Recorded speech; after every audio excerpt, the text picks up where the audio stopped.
আমার বলা দামের থেকেও 10 লক্ষ টাকা বেশি দিয়ে কে জমি কিনবে?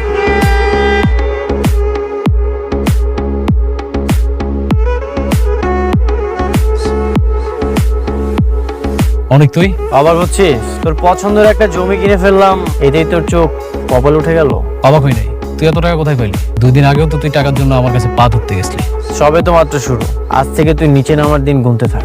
তোর আমি এমন অবস্থা করবো, তুই আর কখনো সাহস করবি না কারোর সাথে বেইমানি করার। আমার কাছে মনে হচ্ছে যে এখন মনে হয় গেমটা জমে গেল রে। কারণ আগে তো শুধুমাত্র আমি বড় লোক ছিলাম, টাকার জন্য তুই আমার কাছে আসতিস। খেলাটা না জমতো না, এখন মনে হচ্ছে খেলাটা জমে যাবে। তুই দিন গুনতে থাক, পরে যে চালটা আসতেছে সেটার জন্য রেডি থাকিস। তোর আমি এমন অবস্থা করবো, তুই চিন্তা করতে পারবি না।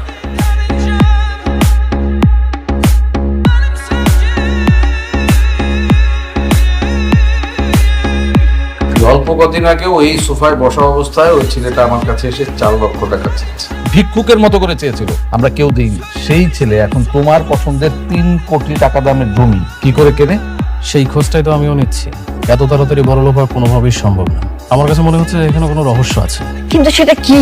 সেটাই তো খুঁজে বের করতে হবে। দেখো রাতুল, অনেক কিন্তু খুবই ডেঞ্জারাস একটা ছেলে, 0 থেকে হিরো হওয়া ছেলে। ওকে এত সহজ ভাবাটা ঠিক হচ্ছে না আমাদের। ওই হিরোর সাথে তো আমিও ছিলাম। ও কখন কোথায় কি করে, আবার কখন কোথায় কোন স্টেপ নেবে, আমি সবকিছু জানি। ওর একটা ব্যবস্থা আমি নিচ্ছি। আচ্ছা বাবা, শান্তার সাথে তোমার বিয়েটার এটা কি করলা? সবই হবে। দেখো রাতুল, তুমি অনেকের সাথে বেইমানি করেছো, আমরা কিছু বলিনি, কিন্তু তুমি কোনোভাবেই আমার মেয়ের সাথে বেইমানি করবে না। বেমান কি আমি একাই? না মানে আমি তো ওকে ভালোবাসি আর ওকেই তো বিয়ে করবো।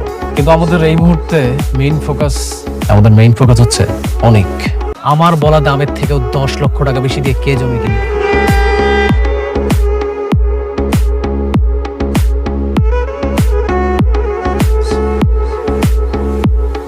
অনেক তুই অবাক হচ্ছিস? তোর পছন্দের একটা জমি কিনে ফেললাম, এতেই তোর চোখ কপাল উঠে গেল?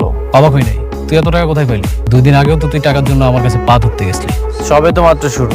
আজ থেকে তুই নিচে নামার দিন গুনতে থাক।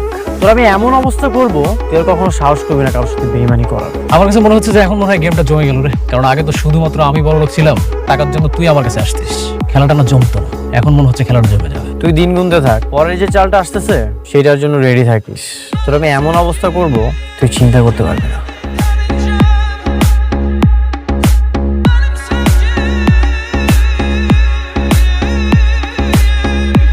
অল্প কদিন আগেও এই সোফায় বসা অবস্থায় ওই ছেলেটা আমার কাছে এসে 4 লক্ষ টাকা চেয়েছে। ভিক্ষুকের মতো করে চেয়েছিল, আমরা কেউ দিইনি। সেই ছেলে এখন তোমার পছন্দের 3 কোটি টাকা দামের জমি কি করে কেনে? সেই খোঁজটাই তো আমিও নিচ্ছি।